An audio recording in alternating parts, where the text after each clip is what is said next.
Yo daba clases en una secundaria pública, nada especial. Turno vespertino, grupo grande, chamacos cansados, ruido todo el tiempo, lo normal. Nunca tuve problemas graves. Indisciplina, bueno, esa es otra cosa, sí. Falta de interés también, pero nada fuera de lo común. Hasta ese ciclo. Todo empezó con 3 alumnos que llegaron justo a la mitad del semestre. No los presentaron formalmente. Un día simplemente estaban ahí, sentados hasta atrás. No hablaban entre ellos, no se juntaban con nadie, no molestaban, no participaban. Eso, curiosamente, era lo que más me llamaba la atención. Los otros maestros tampoco decían nada, y cuando pregunté en la sala, alguien me respondió algo como: "Ah, sí, esos". Y ya, cambiaron el tema. Al principio pensé que era un tema administrativo, traslados, problemas familiares, quién sabe. Pero empecé a notar cosas pequeñas, detalles que no cuadraban. Los tres llegaban siempre al mismo tiempo, aunque vivían en colonias distintas. Nunca faltaban, nunca pedían permiso para ir al baño, y cuando sonaba el timbre, no se levantaban de inmediato. Se quedaban sentados un segundo más, como si esperaran algo. Una vez me acerqué a uno de ellos para preguntarle si todo estaba bien. Me miró, no mal, no desafiante. Me miró como si yo hubiera dicho algo que no entendía. Sí, profe, aquí todo está tranquilo. O sea, no, estoy bien. Todo está tranquilo, me dijo. Esa misma frase la escuché después en boca de los otros dos. Una tarde, al revisar exámenes, me di cuenta de que los tres estaban contestando exactamente igual. No solo las respuestas, la forma de escribir, los errores, incluso la mancha de tinta en el mismo lugar de la hoja. Pensé que habían copiado, así que fui a buscar a la subdirectora, y cuando le expliqué, me pidió que cerrara la puerta de su oficina. Tú no te metas, solo evalúalos, me dijo. No me explicó más, no quiso ver los exámenes. La noche que todo se me vino encima fue durante una junta de maestros. Estábamos hablando de rezagos escolares cuando alguien preguntó, casi en broma, ¿cuántos alumnos habían desaparecido este año? Risas nerviosas, comentarios sueltos. Yo mencioné a los tres. El silencio fue inmediato. Un maestro viejo, de esos que ya nada le sorprende, me miró y negó con la cabeza. De esos no se habla. Cuando termine el ciclo, ya no están. ¿Cómo que ya no están? Le pregunté. Nadie respondió. Al final del semestre, los tres alumnos no se presentaron al último día. No hubo bajas oficiales, no hubo actas, simplemente dejaron de aparecer en las listas. Sus pupitres fueron ocupados por otros. Sus nombres desaparecieron del sistema. Semanas después, encontré uno de sus cuadernos olvidados en el salón. No tenían tareas normales, solo páginas con la misma frase escrita una y otra vez, con distintas letras. Aquí todo está tranquilo. Pedí cambio de escuela ese mismo mes. Y a veces, cuando paso frente a una secundaria en la tarde y escucho el timbre, me fijo en los alumnos que se quedan sentados unos segundos más. No porque crea que sean ellos, sino porque ahora sé que hay cosas que el sistema prefiere mejor no explicar.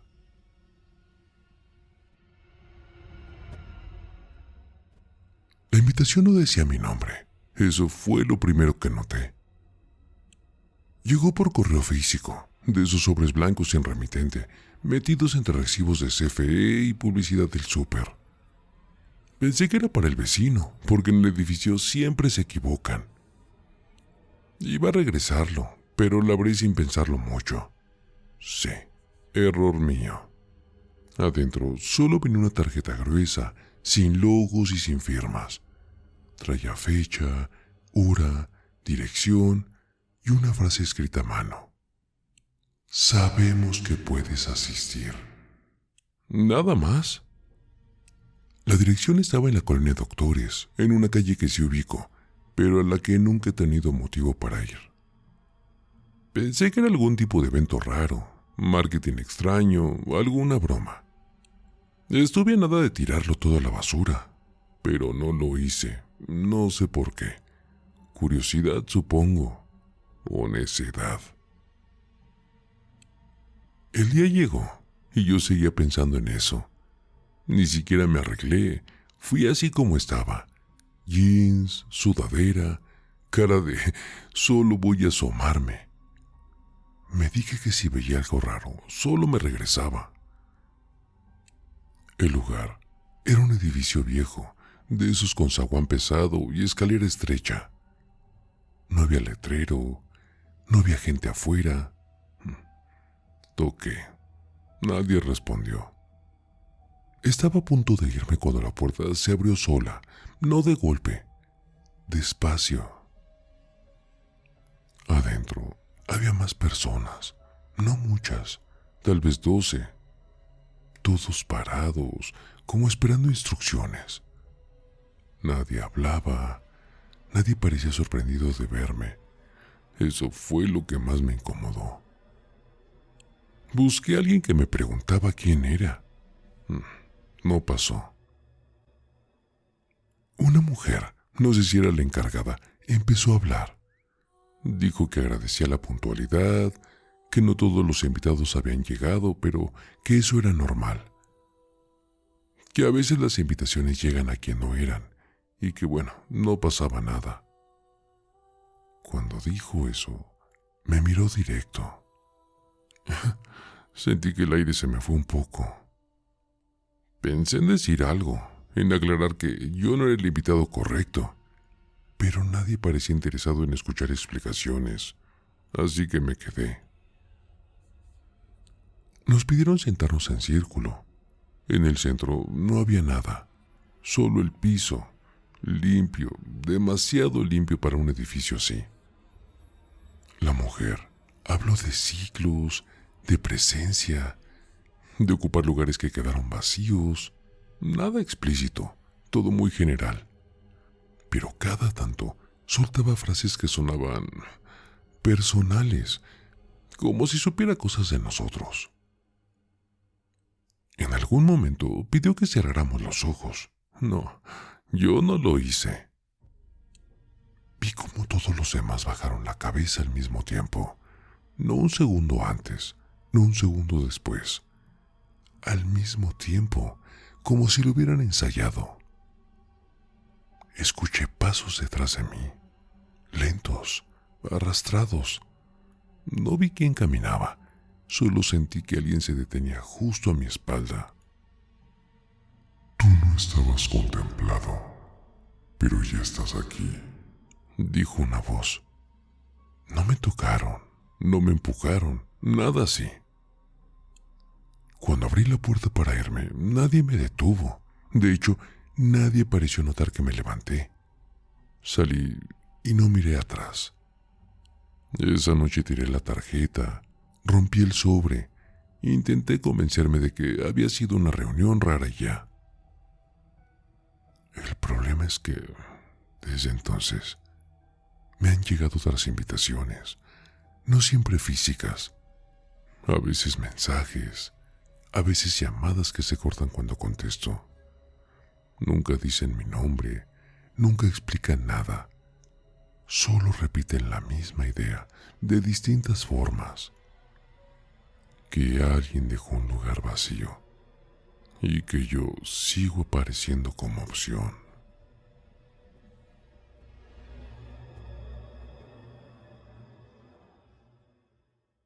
No soy religioso, o sea, crecí con eso, como muchos, pero ya de adulto uno va dejando de ir. A esa iglesia solo regresé porque me lo pidió mi mamá. Era entre semana, misa de 7, rapidita, según ella. La iglesia está en una colonia vieja, de esas donde todavía suenan las campanas de verdad, no grabadas. El edificio es antiguo, húmedo, con bancas de madera que crujen aunque nadie se mueva. Yo llegué tarde y me quedé hasta atrás. Todo iba normal. Lecturas, cantos, la gente repitiendo de memoria, nada fuera de lugar. Hasta que se fue la luz. No toda, solo la de enfrente. El altar quedó en penumbra, pero el resto de la iglesia seguía medio iluminada por las veladoras. Nadie se alteró. El padre siguió hablando como si nada. Eso fue raro, porque pensé que a lo mejor ya había pasado antes. En algún punto pidió que pasaran 2 personas a ayudarle, no monaguillos, personas del público. 2 señores se levantaron sin dudar. Subieron por el costado del altar y desaparecieron detrás. Yo no sé por qué, pero en ese momento sentí una incomodidad bien específica. Como cuando sabes que algo no te incumbe, pero igual te quedas viendo. Me incliné un poco para alcanzar a mirar por uno de los lados. Detrás del altar no había sacristía, como debería. Había otro cuarto, no grande, bajo, con el techo manchado. En el centro había algo cubierto con una tela oscura. No era una mesa, era más bajo. Y alrededor, personas, no muchas, todas de espaldas, quietas. Uno de los señores que había subido se quedó ahí, el otro regresó a su lugar, como si nada. La misa continuó. Yo ya no estaba escuchando nada. La tela se movió un poco, no como si alguien la levantara, más bien como si algo debajo respirara. Lento, pesado. Nadie reaccionó, nadie volteó. Era como si esa parte del lugar no existiera para el resto. En algún momento el padre dijo una frase que me hizo sudar frío. Hay cosas que no se muestran, pero se sostienen. Después pidió que nos pusiéramos de pie, y cuando terminó la misa, la gente salió normal. Saludaban, se despedían, comentaban el calor, el tráfico. Yo me quedé sentado, esperando que se vaciara. No quería cruzar frente al altar. Cuando por fin me animé a salir, pasé rápido y miré de reojo. El cuarto ya no estaba. Había una pared lisa, antigua, como si siempre hubiera sido así. Le pregunté a mi mamá si había visto algo raro.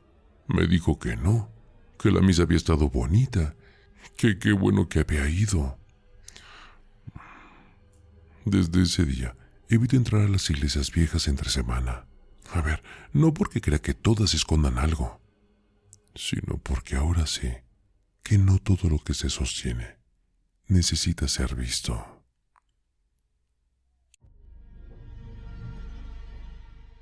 Yo estaba trabajando, dando soporte técnico freelance. Nada raro. Instalar redes, revisar equipos, dejar todo funcionando y largarme. Esa llamada llegó por recomendación. Es rápido, bien pagado y discreto. Otra vez esa palabra. La cita era en un salón cerrado, de esos que están arriba de los locales cerrados. Subí por una escalera angosta, con focos blancos que zumbaban. La puerta estaba abierta. Adentro había gente acomodando sillas en círculo. No me miraron raro. Me señalaron el módem y ya. Mientras trabajaba, noté que no había cámaras, ni de seguridad, ni de grabación. Raro para un evento privado. También noté que las ventanas estaban cubiertas con telas gruesas, aunque bueno, era de día. Terminé rápido, y cuando iba a irme, una mujer me pidió que esperara 5 minutitos. Me ofreció agua, acepté por educación, y me senté hasta el fondo. Cuando cerraron la puerta, cambiaron las luces. No se apagaron del todo, solo bajaron. La gente dejó de moverse. Nadie habló por unos segundos largos. Luego, empezaron a repetir frases, no al mismo tiempo, en cadena, como si se pasaran la palabra sin mirarse. Yo pensé que era algún ejercicio raro, coaching extremo, terapia alternativa, cosas así. Me levanté para irme. La mujer me detuvo con la mano, suave, sin fuerza. «Ya estás aquí. No interrumpas», me dijo. No grité, no forcejé. Me senté otra vez. No sé por qué. Tal vez porque nadie más parecía nervioso. Tal vez porque todos actuaban como si yo también debía estar allí. Sacaron una caja de madera. La pusieron en el centro. No la abrieron. Solo la colocaron. Las frases cambiaron. Ya no eran afirmaciones bonitas. Eran peticiones. No a alguien en específico. Al espacio, al lugar. Empecé a sentir mareo. No miedo, mareo. Como cuando te levantas rápido. El aire se sentía pesado. El zumbido de los focos se volvió más fuerte. Me di cuenta de que nadie estaba parpadeando. La caja se movió. No mucho. Un golpe seco desde adentro. Nadie reaccionó, nadie gritó. Solo siguieron hablando. Más bajo. Ahí sí me levanté. Nadie me detuvo esa vez. Salí casi corriendo. Bajé las escaleras de 2 en 2. El pago llegó esa misma noche por transferencia. Exacto, sin mensaje. Bloqueé el número, tiré el agua que me habían dado, intenté olvidarlo. El problema es que, desde entonces, cuando instalo redes en lugares cerrados, a veces el zumbido vuelve, aunque los equipos estén apagados. Y me da la sensación, bien clarita, de que algo sigue intentando conectarse. Si aún no son parte de nuestra familia TDT, los invito a suscribirse al canal para no perderse ninguno de nuestros escalofriantes relatos. Y si disfrutan de lo que ven, no olviden darle like a este video para ayudarnos a crecer. Y si tienes alguna experiencia o relato de terror que quieras compartir con nosotros, los invitamos a enviarlo a nuestra página de la comunidad. Comunidad Relatos de Terror TDT. Nos encantaría escuchar sus historias y quizá las presentemos en uno de nuestros próximos videos. El terror está más cerca de lo que crees. Y no lo digo yo. Lo dicen ellos. Escucha bien, Raúl, esto es para ti, con tu canal de terapia de terror, sí. Así es, relatos siniestros, historias escalofriantes, un podcast que te mantiene al fin lo emocionante. Pesadilla de terror, cada historia me atrapa. Raúl en YouTube llevándonos a otra escapa. Me enloqueces con tus cuentos del miedo, un suspenso intenso que me pone los pelos de punta.